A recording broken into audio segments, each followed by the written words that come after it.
In this video training series, I'm going to be showing you a lot of WordPress plugins, but new plugins are being added all the time, or you may come across other plugins that interest you.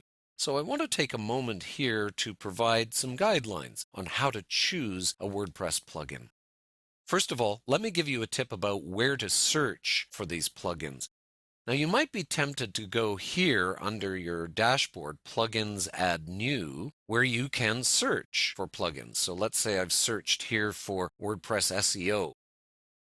All right, this search goes to wordpress.org and looks in the directory there and shows you the information. However, the way it shows you the information isn't quite as useful as it could be. So that's why I recommend actually going to the WordPress plugin directory. So we're at wordpress.org right now, and we're under plugins. All right. Now you can see there are over 20,000 plugins right now. And when you do a search for something, you're going to get dozens and dozens of possibilities. So how do you choose? Well, that's what we want to talk about right now. Let's enter something in here to the search. I'm going to do random post sidebar. Now, you might have to search a few times because the way things are worded by the developers can vary. There's no set way to list any of these plugins, and you may not get exactly what you want on the first search. Now, in this case, I should be okay because those were pretty commonly used words. Notice I've got literally dozens and dozens, 230 plugins to choose from. How do I decide? Well, first of all, ignore these stars. Ignore this rating just for the moment. A lot of people are drawn to that. And this is what gets shown to you in WordPress. Remember over here, we saw this. It shows you the rating. But that rating is only useful in a certain way. And I'll tell you about that in a moment. Right now, what we want to look at is the number of downloads. That's what I find a useful place to start. So you can see there's quite a variation, 27,000. 1,000, 6,592. It's quite varied. And a lot of the popular plugins are up in the hundreds of thousands and even the millions of downloads.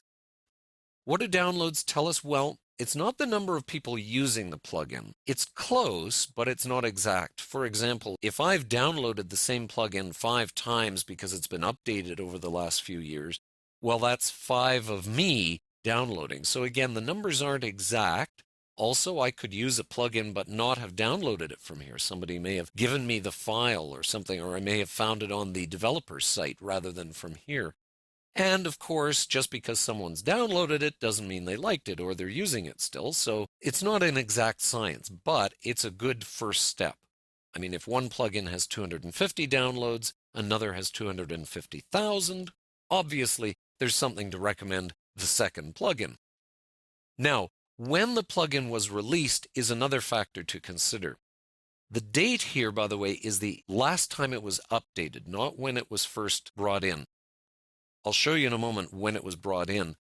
But if you think about it, if 2 plugins have 10,000 downloads and one's been around for 3 years and the other came out just last month, well, obviously that says something about the popularity of the second one. Now, after you've looked at the numbers this way, now we can come back to these stars. Let me show you what's going on here. Let's go into easy random posts here. Okay. Notice now it tells us how many people actually rated it. Okay, not just how many stars it got, but how many rated it. And that's where you want to compare with the number of downloads. I mean, if you've got 10 ratings and 10,000 downloads, and another one has 10 ratings but only 150 downloads, well, obviously, the people who downloaded it 150 times really, really liked it. Anyway, it's another figure to look at. All right, so look at the number of ratings and compare it with the number of downloads. All right, now let's look at the dates. This is the last date it was updated, of course, but you want to find out how old it is. One of the ways you can do that is with the change log here. Now, it doesn't give you actual dates, but you can see it's gone back quite a ways, so obviously this has been around for a while. Stats can also tell you something. These stats only go back about a year or so, okay, but obviously this was around. It's been downloaded for over a year now. And you could go back and figure out, even from the developer's website or places like that, you could find out when it was brought in. But this at least tells you it's been around for more than a year. Compare that with one that's been around for 2 months, then you've got a basis for comparing dates. Now, the other thing you want to look at is who wrote the plugin. Say you are using a plugin right now that you really like, and you find that same person has written another plugin. Well, obviously, you've got some trust already in that. As you look around in the plugin directory, you're going to start to notice people who've written several plugins. In fact, it tells you right underneath their name how many they've written, and if you click on their name, you can see which ones they are. Which again, if you really like their plugin, you go, oh, okay, oh, he's already written one for HTML5 search. That could be interesting. You know, that's how you start to find other plugins based on the person who wrote it. And by the way, some people write plugins for their own applications, so that's a good reason to trust them. Facebook, for example, has come out with its own plugin for comments and sidebar information, all those sorts of things right from Facebook. So that's a good way to get some trust going. Also, if you see the name Automatic here, and I'll just click on Automatic, that's the company that actually runs WordPress. And that's a good reason to trust plugins. Anything by them probably is well written. So that's another thing to look for as well. Now, notice I said Facebook wrote its own plugin, so that's a good reason to trust it. Again, you have to look for all the information.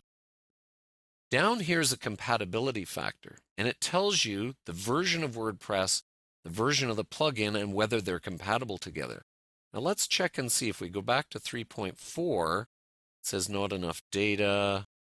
We go back to 3.2. It came out very recently, so there won't be a lot of data for back ones because it didn't exist. But notice 3.4.1, a lot of people are saying it's broken. That's not a good sign, so that gives you some reason not to trust it right now. Again, another place to look is in the support forums.